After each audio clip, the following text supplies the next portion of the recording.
Merci beaucoup pour cette présentation. Toujours ravi d'être avec vous pour ce congrès magnifique. Et alors là, on va parler d'un sujet un peu particulier. Parce que vous, dans votre consultation quotidienne, je présume que vous voyez des patients qui sont suivis pour insuffisance cardiaque. Et quand on dit insuffisance cardiaque, c'est une maladie grave, et on va voir pourquoi.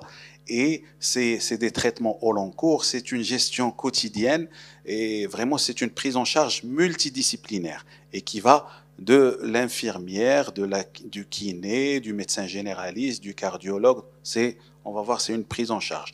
Et dans le cadre de cette prise en charge, il y a l'éducation thérapeutique. Et cette éducation thérapeutique, quand on prend un patient d'un certain âge, on lui dit on va t'éduquer. Il se pourrait qu'il le prenne mal. Je suis bien éduqué. Alors c'est une éducation sur le plan thérapeutique. Nous, en tant que médecins, on a l'habitude de donner des conseils. On fait de la prévention. Mais ça n'équivaut pas à une vraie éducation thérapeutique. Alors l'éducation thérapeutique se fait généralement soit dans un centre de réadaptation cardiaque, soit dans une unité d'insuffisance cardiaque, mais ça peut se faire aussi dans un cabinet. C'est vrai que ça prend du temps, ça va vous prendre du temps, mais pour les médecins généralistes qui sont vraiment intéressés par cette éducation, ils peuvent la faire pour des groupes.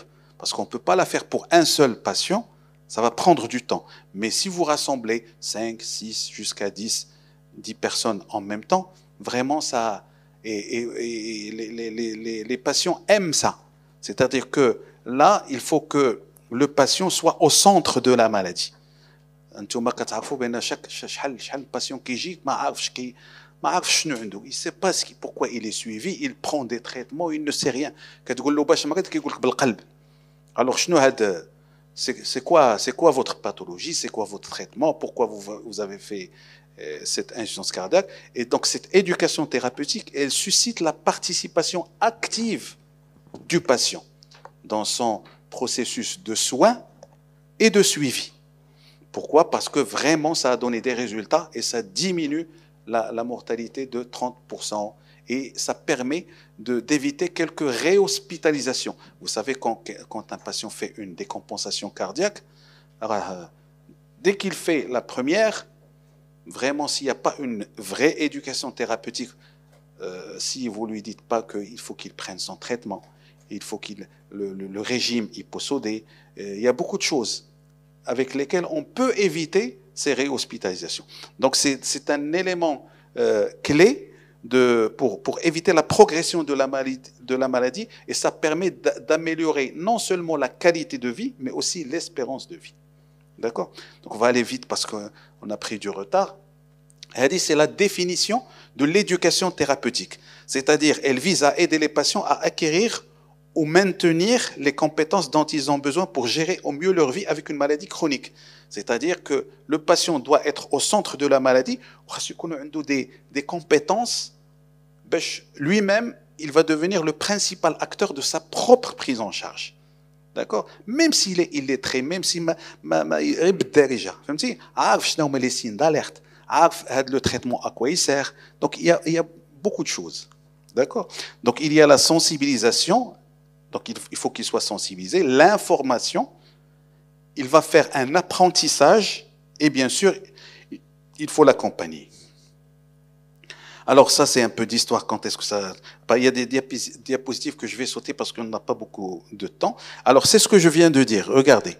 Elle s'inscrit dans le parcours de soins du patient parce que pour faciliter l'adhésion au traitement. Parce qu'on va lui expliquer chaque traitement à quoi il sert et à quel moment il doit le prendre. D'accord? Et regardez, le patient, il est au centre. Je ne sais pas si j'ai un pointeur.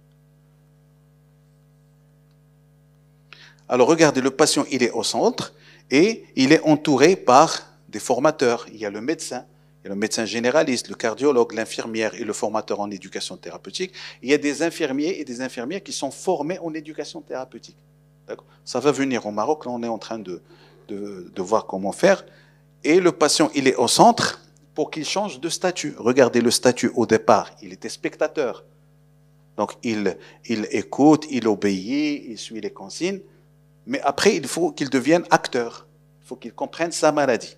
Donc il va changer de statut de spectateur un acteur. هذيك الحاجة d'un certain âge, il faut qu'elle sache ce qu'elle a exactement. انتم في لا كونسلطاسيون راه كيجي عندكم شحال من واحد كيقول لك باش بغيت كيقول لك القلب ما فاهم والو. Et vous allez voir qu'on leur explique tout en dirige. On prend un cœur, le muscle, les valves, le circuit électrique, la plomberie, l'électricité, les artères, qui fait كل شيء. Quand on fait passer le message avec un dialecte vraiment très simple, qui fait bon. Mais il faut faire ça en groupe parce que ça prend du temps. D'accord?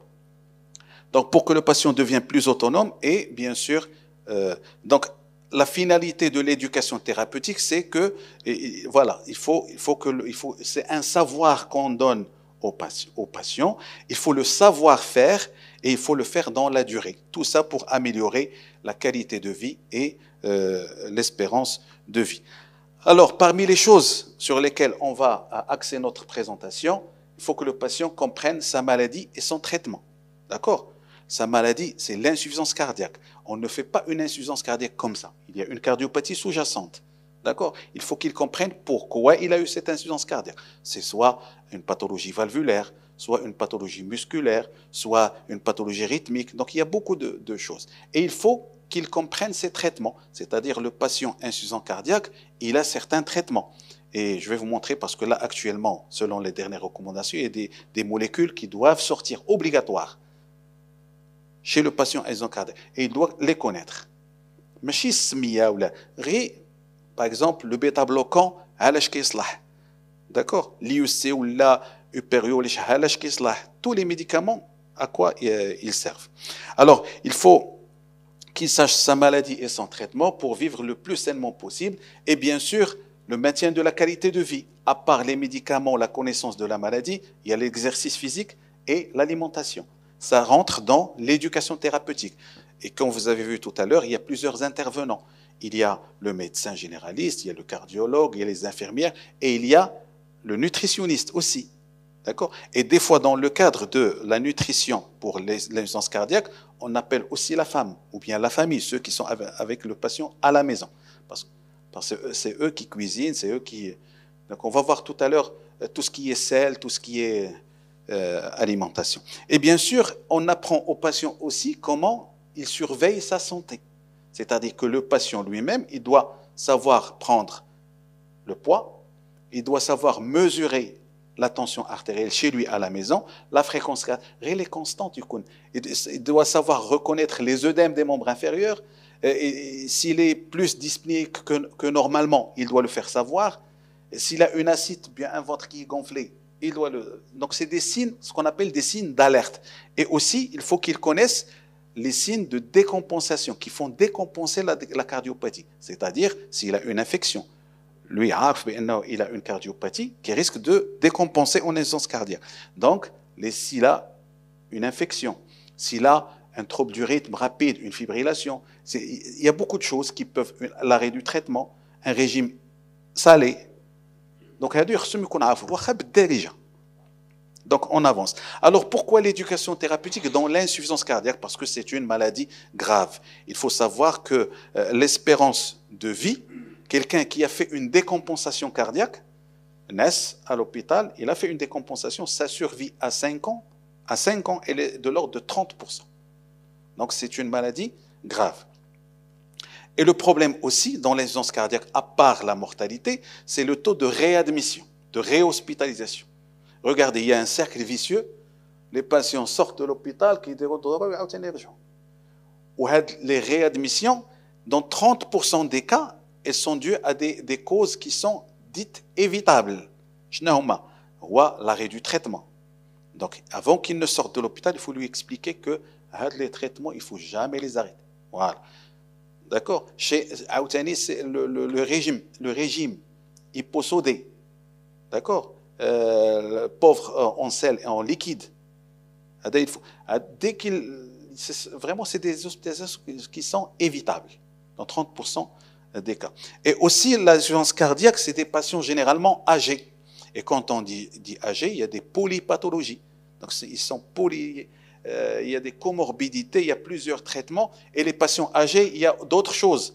il y a les signes cognitifs, ou la dépression, tout ça. Et tout ça fait de l'insuffisance cardiaque vraiment une pathologie qui nécessite l'éducation thérapeutique. Alors, quand on fait l'éducation thérapeutique, ça permet d'éviter beaucoup de choses. Ça diminue la mortalité et ça diminue le taux de réadmission. Donc, il y a beaucoup de choses qui sont très, très intéressantes dans l'éducation thérapeutique. Donc, comme on a vu, c'est des patients qui sont âgés, qui ont des comorbidités et qui nécessitent vraiment qu'ils comprennent leur maladie, leur traitement et beaucoup de choses. Donc, on avance. Là, c'est le parcours du patient insuffisant cardiaque. Il y a beaucoup de problèmes dans ce parcours. Il faut qu'on lui explique toutes les étapes. Et bien sûr, les recommandations internationales concernant l'éducation thérapeutique nous disent que, ça c'est la première, c'est la Société européenne de cardiologie qui nous dit qu'il est recommandé aux patients qui sont atteints d'insuffisance cardiaque qui soient inscrits dans un programme de prise en charge multidisciplinaire. Alors, quand je dis programme de prise en charge multidisciplinaire, c'est ce que j'ai dit tout à l'heure. C'est-à-dire, il y a au départ l'infirmière, kiné et tout ça, il y a le médecin généraliste, c'est le médecin de famille, après il y a le cardiologue, le nutritionniste, il y a beaucoup de choses. Donc c'est une prise en charge multidisciplinaire. Et ça commence déjà à l'hôpital. Quand le patient fait une décompensation cardiaque, ça commence à l'hôpital. Il faut que le patient comprenne sa maladie, il faut qu'il sache qu'il est insuffisant cardiaque et pourquoi il a fait cette insuffisance cardiaque et quels sont les traitements qu'il prend. Déjà, si on sort de cette salle avec cette notion, c'est déjà pas mal. Parce que comme j'ai dit tout à l'heure, on a tous l'habitude de faire de la prévention, de donner des conseils, mais vraiment une vraie éducation thérapeutique, il faut qu'elle se fasse dans un cadre particulier. Nous, on essaye de la faire en réadaptation cardiaque, mais sachez que vous-même, vous pouvez la faire pour un groupe, d'accord? Parce que ça prend du temps et on peut faire passer des messages comme ça et le patient, on va éviter vraiment plusieurs réhospitalisations et on va diminuer la mortalité de 30%. Et aussi, les Américains disent que le système de soins après la sortie doit, s'il est disponible, doit être utilisé pour faciliter la transition vers des soins ambulatoires après. Donc pour les patients hospitalisés pour insuffisance cardiaque. Donc là, on connaît tous les traitements et la prise en charge du patient insuffisant cardiaque. Je ne vais pas rentrer dans les détails du traitement que prend parce que là, on parle des 4 médicaments fantastiques. Moi, je dis toujours, il y a les 5 médicaments, je rajoute la réadaptation cardiaque. Et regardez en bas, c'est une recommandation classe 1A. C'est le programme multidisciplinaire pour réduire les hospitalisations et la mortalité. C'est très, très important. Donc, on avance. Là, c'est une méta-analyse qui regroupe 29 études. Donc, ils ont suivi les patients, d'accord, par une équipe pluridisciplinaire et ça montre qu'il y a une réduction de la mortalité avec une réduction de morbidité de 27% de réduction du taux d'hospitalisation. C'est très important. Là, c'est une étude aussi qui s'appelle Premier symptôme parcours de soins pour le patient. Donc, ils ont pris les patients insuffisants cardiaques, ils leur ont posé la question. C'est tout simple. D'après vos symptômes, quelle est, selon vous, votre maladie? Et regardez, seulement 65% ont dit insuffisance cardiaque. C'est-à-dire que le tiers, ça c'est en Europe. Hein. Chez nous, je pense que le pourcentage il sera très, très, très élevé. Donc le tiers en Europe ne savent pas qu'ils sont insuffisants cardiaques. Donc les messages qu'il faut passer aux patients, il faut qu'ils comprennent leur maladie et ils savent pourquoi ils ont fait l'insuffisance cardiaque. J'insiste sur ça. Hein. D'accord? Alors on avance. Comme vous avez vu, la prise en charge pluridisciplinaire de l'insuffisance cardiaque. Et vous voyez la place du médecin généraliste. Elle est très importante. Alors, quand vous recevez un patient qui est insuffisance cardiaque, il ne faut pas, parce qu'il y a des patients qui reviennent juste pour renouvellement d'ordonnance. Voilà. Donc, il faut vraiment voir, au moins lui consacrer quelques minutes pour voir est-ce que je fais un petit haja ou la walou. Donc, déjà, s'il comprend ça, on va apporter un plus pour le patient. Donc, il y a le médecin. J'ai mis en rouge les acteurs qui sont en première ligne. Il y a l'infirmière, le cardiologue et bien sûr le médecin généraliste. C'est quelqu'un qui est en première ligne pour s'occuper de ces patients insuffisants cardiaques. Bien sûr, le patient qui fait une décompensation cardiaque, il est toujours à l'hôpital. On leur propose, regardez comme ici, il y a des bandes dessinées. Ça, c'est en Europe. Hein. On n'a pas vraiment ce donc, on lui donne une bande dessinée, comme ça, il va lire pourquoi il a fait cette. Donc, déjà, ça commence à l'hôpital. D'accord? Et après, quand il vient pour une séance d'éducation thérapeutique, on va faire le diagnostic éducatif. Ouais. Alors, les étapes de l'identification des besoins d'apprentissage, c'est-à-dire, on va voir chaque chose à part, c'est-à-dire, on va voir est-ce que le patient connaît connaît sa pathologie, connaît ses traitements.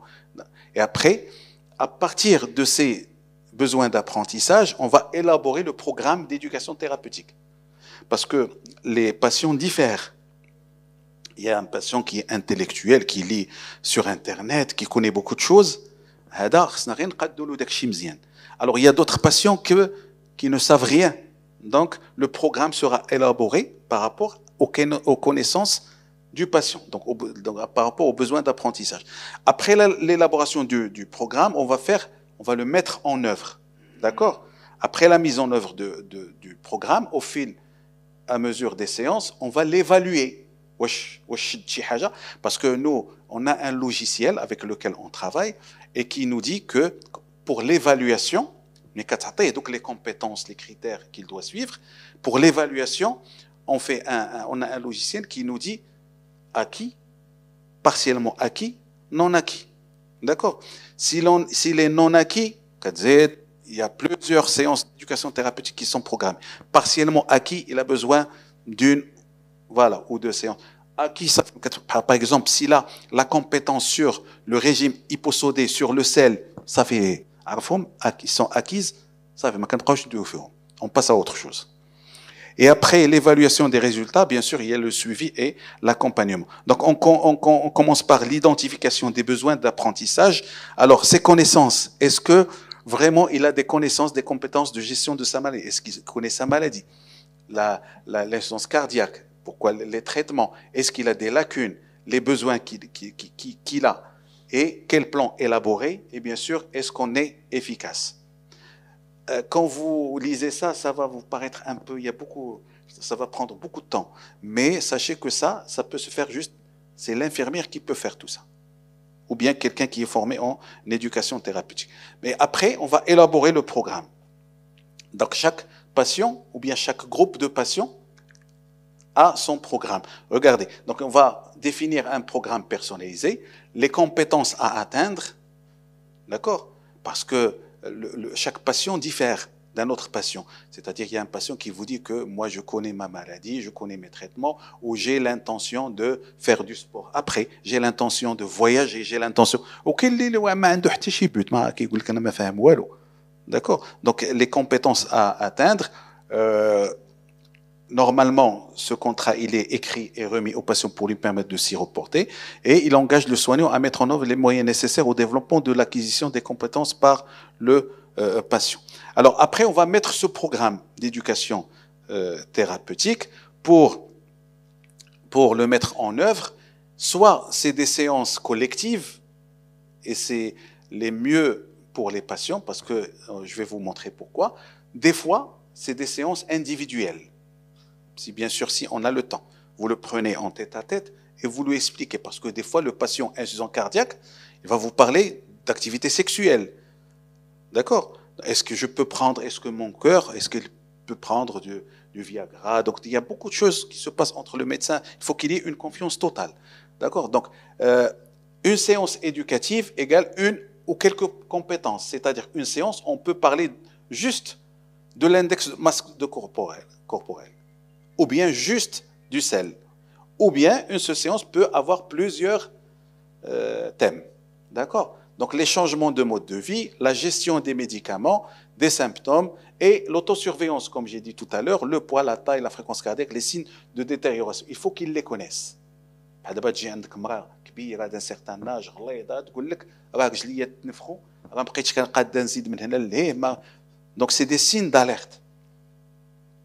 Et bien sûr, c'est des séances interactives. Cet atelier, il est interactif et parfois on peut s'aider d'objets pédagogiques. C'est-à-dire, on est assis, on a un cœur, on a des fruits et légumes, on a beaucoup de choses qu'on peut, et ça les intéresse. Vous savez, l'éducation thérapeutique, dans le cadre de la réadaptation, en général cardiaque, c'est des séances que les patients aiment. ماشي بحال جاي للسبيطار غينعس غيبقى فهمتي سي دي سيونس اللي لو باسيون كيبغي يجي ليهم d'accord il passe une séance et il demande quand est-ce qu'on aura la prochaine séance. Est-ce que je peux ramener mon épouse? C'est des séances qui sont très bien acceptées par les patients. Alors pourquoi on fait des séances collectives? Parce qu'on va rompre l'isolement des patients. Il y a bien sûr l'échange d'expériences, il y a la convivialité et la confrontation, le gain de temps. Donc quand on fait une séance avec une dizaine de patients, c'est mieux que de faire une séance individuelle. Donc c'est vraiment... Et la stimulation des apprentissages.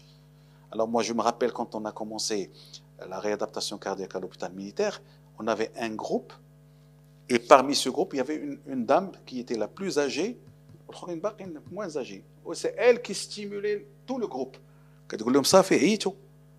Donc c'est elle qui stimulait tout le groupe, وكتكون واحد l'échange d'expérience et tout ça. Oui, je l'ai dit tout à l'heure. Mais vous savez, si on sort de cette séance juste avec l'idée de dire aux patients, est-ce que vous connaissez votre maladie? L'insuffisance cardiaque, toutes les maladies chroniques pour lesquelles on prend des traitements à vie. Si vous lui consacrez 5 minutes, s'il comprend sa maladie, pourquoi il a fait cette maladie, son traitement, qu'est-ce qu'il doit faire, le sel, les liquides, c'est déjà pas mal. C'est pas tous les cardiologues qui font ça, c'est les cardiologues qui sont formés en éducation thérapeutique et en réadaptation cardiaque. Mais pour le médecin général, le message que je veux passer, c'est ça. Je présume que vous avez des patients qui viennent en consultation pour renouvellement d'ordonnance, valve, ou la pontage, ou il a fait un problème rythmique, il ne connaît rien. La fréquence cardiaque alors qu'il est sous bêta-bloquant. Il faut lui expliquer pourquoi vous avez cette fréquence. Donc c'est des choses faciles. D'accord? Alors pour les patients insuffisants cardiaques, on leur fait des ateliers. Les ateliers, les séances éducatives. C'est-à-dire en groupe, on leur parle de certaines choses qui sont très importantes pour l'insuffisance cardiaque.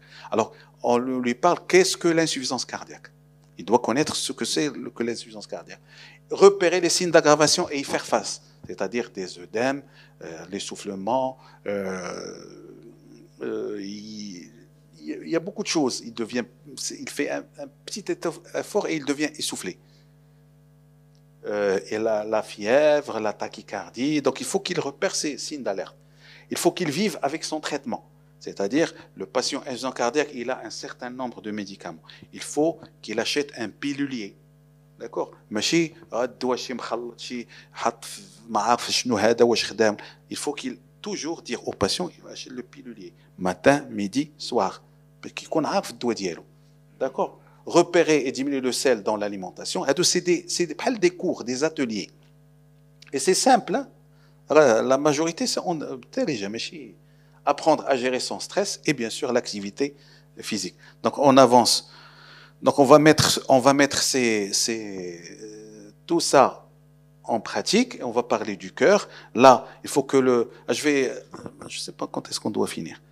Je vais passer rapidement. Donc les connaissances sur la maladie. Le patient va savoir pourquoi il a fait cette insuffisance cardiaque. Il doit savoir repérer. Même pour vous, vous allez dire les signes d'insuffisance cardiaque droite, les signes d'insuffisance cardiaque gauche. Alors, si vous lui dites que si vous avez des œdèmes, c'est des signes d'insuffisance cardiaque droite.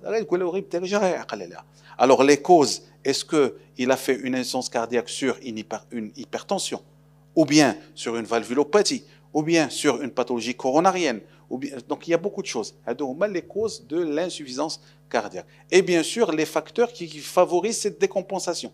Est-ce qu'il a fait une infection? Est-ce qu'il a fait une poussée hypertensive? Est-ce qu'il a fait un trouble du rythme? Est-ce qu'il a fait une carence martiale? Est-ce qu'il a arrêté son traitement? Est-ce qu'il a fait un régime? Il n'a pas suivi son régime hyposodé et hydrique. Donc il y a beaucoup de choses. Et on explique aux patients le cœur sain. le muscle cardiaque, les valves, le circuit électrique, le circuit des artères coronaires. C'est très simple. C'est clair, Yak. Alors là, on avance bien sûr le bilan biologique, on demande le BNP. Le BNP, il est très important. Le BNP et le NT-proBNP. D'accord? Parce que le NT-proBNP, il y a certains patients qui sont âgés, qui font, moi je ne vais pas rentrer dans les détails, qui ont des insuffisances cardiaques diastoliques, c'est-à-dire à fonction d'éjection préservée. Mais ils sont obèses, ils ont des BNP élevés. Là, on peut introduire d'autres traitements. Il faut qu'ils connaissent le cholestérol et bien sûr des termes médicaux. Par exemple, on entend parler de fraction d'éjection du ventricule gauche. Il faut lui expliquer ce que c'est que la fraction d'éjection. D'accord? La quantité de sang qui est éjectée. D'accord? Et à partir de quel chiffre elle est normale, elle est anormale. Ça va vous paraître un peu... C'est vrai que ça prend beaucoup de temps, mais on a 5 minutes pour expliquer aux patients rapidement. On a pris du retard. Hein? On doit finir à quelle heure? Je ne sais pas. Il faut voir sur le programme. Normalement, c'est 11h15 et on le fait en retard. Alors, les 4 signes d'alerte que le patient doit connaître, c'est un essoufflement inhabituel. Il a l'habitude de faire un effort alors qu'il marche juste un tout petit peu et il commence à être essoufflé. Donc, c'est un signe d'alerte. La prise de poids rapide aussi, les œdèmes et la fatigue excessive. D'accord? Et même, regardez là, quand le patient peut vous appeler, il peut appeler son médecin de famille, il peut appeler le médecin généraliste. Quand il vous dit j'ai de la fièvre ou bien une bronchite ou bien une toux, j'ai les chevilles qui sont gonflées, j'ai pris 2 à 3 kilos en quelques jours, je me sens fatigué même au repos et je me sens plus essoufflé. Là, il peut vous appeler, vous dire, parce que généralement, les patients peuvent être sous l'Azilix. Il peut vous dire, est-ce que je dois augmenter, est-ce que je dois diminuer. Donc, il peut vous appeler pour des trucs comme ça. Et regardez, la qualité de la diapositive, elle est un peu... Mais bon, là, c'est un score que le patient lui-même peut calculer. D'accord? C'est un score, regardez, il y a des critères d'essoufflement, prise de poids, œdème, fatigue à l'effort et palpitation. Donc il y a 4 choses. Et pour chaque critère, regardez, il y a 1, 2, 3, et il peut calculer son score. D'accord? Si le score, vous lui dites, si le score il est de 4 à 7, votre état il est stable.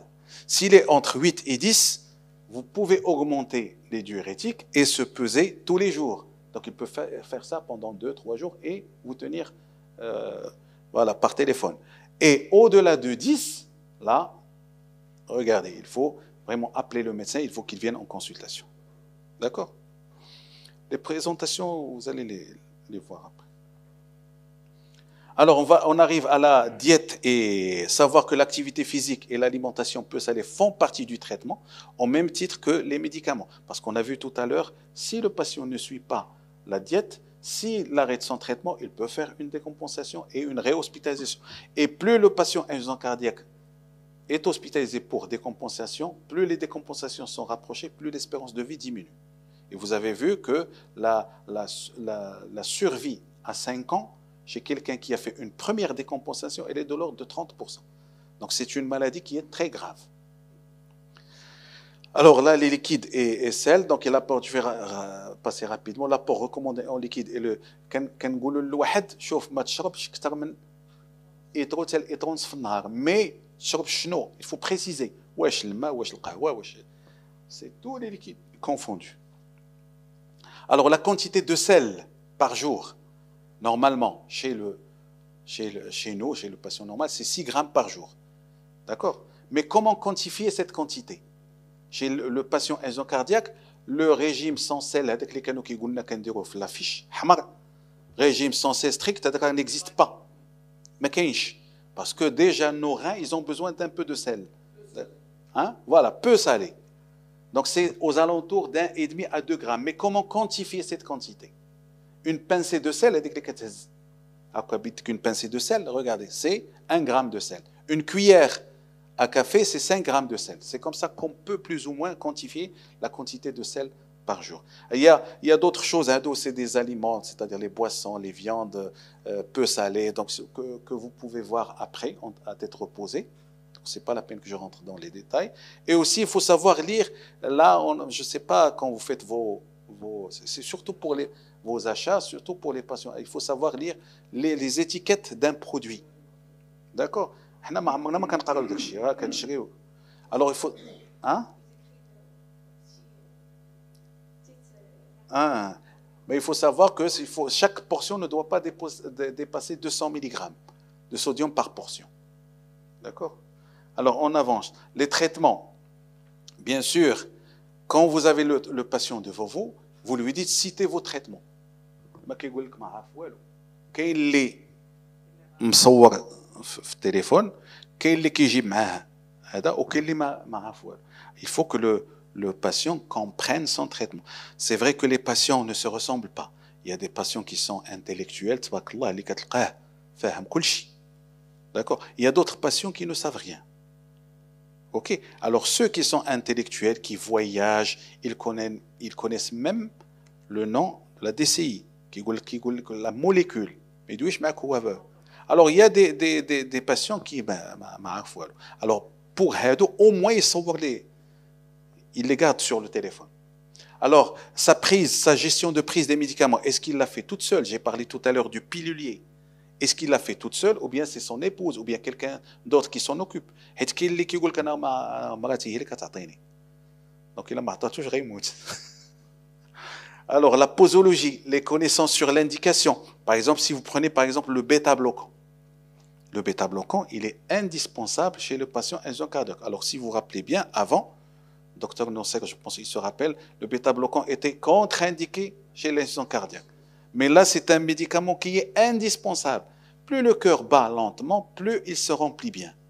D'accord? Mais il faut que le patient soit stable, mais en décompensation. Et déjà, même si on reçoit un patient qui vient en décompensation et qui est sous bêta-bloquant, on ne l'arrête pas, on garde le bêta-bloquant.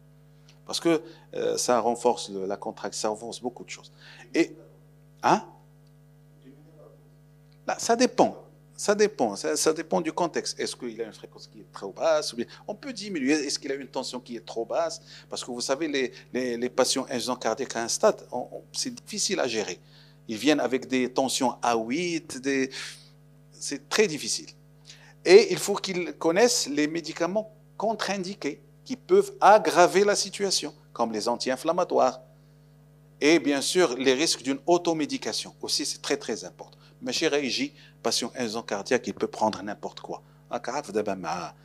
J'ai vu ma cousine, elle a pris ça. C'est pas la même chose. Hein? Ou le pharmacie aussi. Alors ça, j'ai parlé tout à l'heure des 4 piliers de l'insuffisance cardiaque. Bon, je ne rentre pas dans les détails. Et bien sûr, l'évaluation des résultats. Donc, le patient, il a eu des connaissances, il a eu des compétences, et on va voir est-ce que vraiment il faut l'évaluer. Comme j'ai dit tout à l'heure, on a un logiciel avec lequel on travaille, et on va voir est-ce que ces compétences sont acquises, ou partiellement acquises, ou non acquises du tout. Donc là, pour quelqu'un qui n'a rien appris, on va essayer de faire des efforts.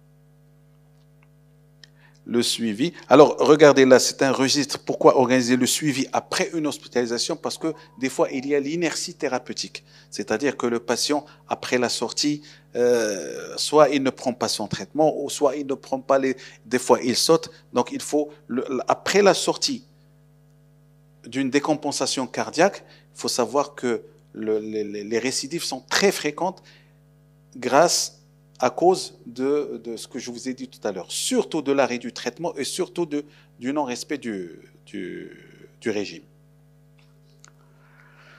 Alors après, normalement, vous devriez voir le patient insuffisant cardiaque 1 mois après sa sortie. D'accord? Le patient à qui vous avez donné des conseils de prévention. Donc, en 5 minutes, voir est-ce qu'il a compris sa maladie, pourquoi il a fait l'insuffisance cardiaque, à quoi sert son traitement, est-ce qu'il fait son régime, est-ce qu'il a pris ses médicaments. Si on sort de cet atelier avec ces informations, c'est déjà pas mal. D'accord? Donc, 1 mois chez le médecin traitant dans la semaine après, et chez le cardiologue dans les 2 mois. Si vous voyez vraiment qu'il a des problèmes avec sa maladie, avec la gestion, vous l'adressez au cardiologue. Et bien sûr, il y a une balance entre les recommandations scientifiques, le parcours de soins, les traitements efficaces et l'éducation thérapeutique, et la vie réelle. La vie réelle, bien sûr, la vraie vie. On a des fois des patients qui sont isolés, qui sont seuls à la maison, qui n'ont aucun soutien, et les disponibilités médicales difficiles. Des fois, il est dans un patelin où il n'y a rien, donc il faut qu'il prenne ses médicaments avec lui. Donc il y a beaucoup de la communication, il y a beaucoup de choses qui peuvent nous rendre la prise en charge difficile. Alors là, il y a eu plusieurs études, éducation thérapeutique concernant l'insuffisance cardiaque. Comme j'ai dit tout à l'heure, est-ce que vraiment elle est efficace? Et regardez, moi je ne rentre pas dans les détails, donc ils ont suivi plusieurs patients, des patients, on va dire, qui ont été éduqués et des patients non éduqués, éduqués sur le plan médical. Hein. Regardez, la mortalité toute cause était de 17% dans le groupe éduqué versus 31%, c'est le double chez les patients qui n'ont pas été. Donc l'éducation thérapeutique, l'insuffisance cardiaque, elle est très importante. Ne serait-ce que quelques conseils, quelques préventions. Alors, même dans l'insuffisance cardiaque à fraction d'éjection préservée, ça donne des résultats. D'accord? Donc il faut éduquer, regarder la différence entre les deux courbes. Et bien sûr, là actuellement, il y a tendance de faire ce qu'on appelle les cliniques d'insuffisance cardiaque, les hôpitaux de jour d'insuffisance cardiaque. C'est-à-dire, il y en a quelques dans les CHU, il y a quelques unités qui ne font que ça. C'est-à-dire, le patient, il est connu, il est insuffisance cardiaque, il est suivi, et on leur donne un rendez-vous pour une journée. Donc, il vient le matin, il fait ses prélèvements. Les prélèvements, bien sûr, pour voir est-ce qu'il est anémique, le BNP, il est combien, la fonction rénale et tout ça. Et on les voit sur le plan clinique, on fait une échographie. Donc, c'est ce qu'on appelle la clinique d'insuffisance cardiaque. Elle permet aussi vraiment d'aider et de diminuer la mortalité. Et c'est une recommandation classe 1A. Alors, toujours pour la motivation des patients pour l'insuffisance cardiaque, donc c'est un questionnaire qui a été distribué aux patients et qui a montré que ça permet d'acquérir des conseils pratiques sur comment mieux vivre avec la maladie. Donc, comme j'ai dit au tout début, le patient doit être au centre de sa maladie. Il doit être le principal acteur de sa propre prise en charge. D'accord? Même s'il est d'un niveau intellectuel bas, et ça permet d'apprendre des attitudes et gestes pratiques et la possibilité d'avoir un moment d'échange privilégié. Les patients aiment venir aux séances d'éducation thérapeutique pour l'échange, pour la convivialité, pour stimuler les apprentissages, donc pour beaucoup de choses. Alors, le ressenti des patients après éducation thérapeutique. Donc, ils ont eu des questions. Les répondants disaient que le patient vivait mieux avec sa maladie. Le gain. Ils vivaient mieux avec leur maladie, qu'ils étaient plus en confiance et l'éducation thérapeutique avait apporté plus de connaissances sur l'insuffisance cardiaque. D'accord? Et permettait aux patients de recevoir des conseils sur son mode de vie. Les proches aussi, c'est-à-dire quand on appelle les familles, surtout les épouses, disaient que les proches avaient changé leurs habitudes de vie, notamment concernant les habitudes alimentaires.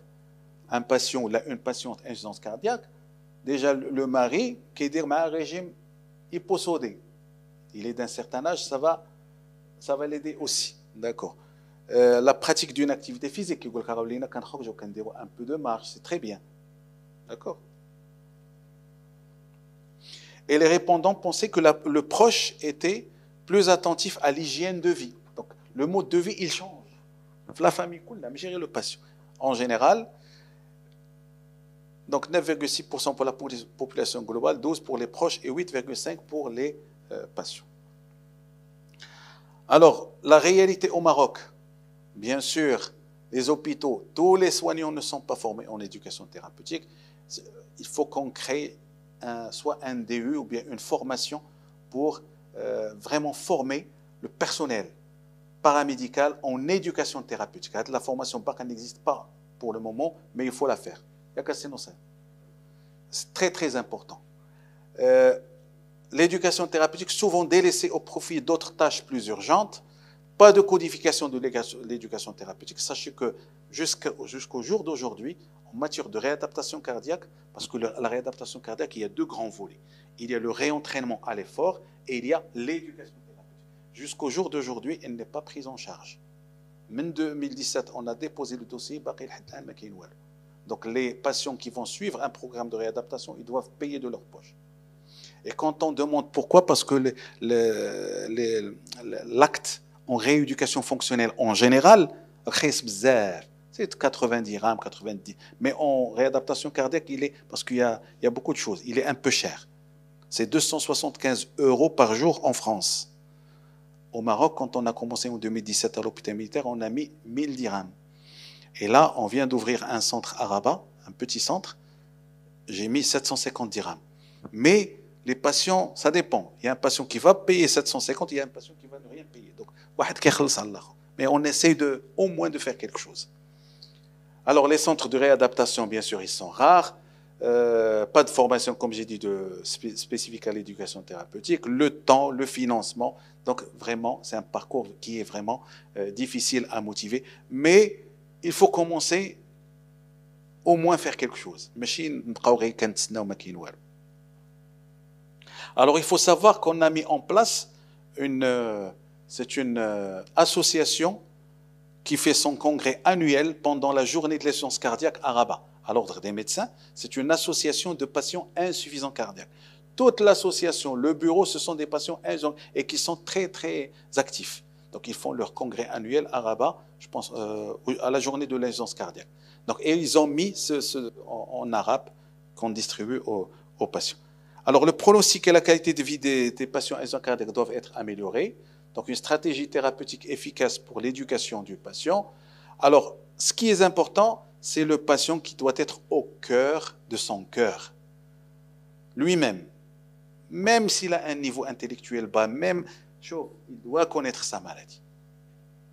Donc, l'importance des centres de réadaptation cardiaque qui sont rares, la formation de l'éducation thérapeutique, elle est très importante, et les nouvelles technologies. Il faut vraiment une stratégie nationale de prise en charge de l'insuffisance cardiaque. C'est très, très important. Alors, je vais passer sur ça. Alors, la mauvaise façon de faire l'éducation thérapeutique, c'est de ne pas en faire. C'est ça le problème. Il faut faire l'éducation thérapeutique. Donc, comme j'ai dit au tout début, au moins quelques conseils, au moins quelques... Très simples aux patients. Juste la connaissance de sa maladie, de ses traitements, des signes d'alerte. C'est déjà pas mal. Et le patient doit devenir actif dans sa maladie. Voilà, je vous remercie.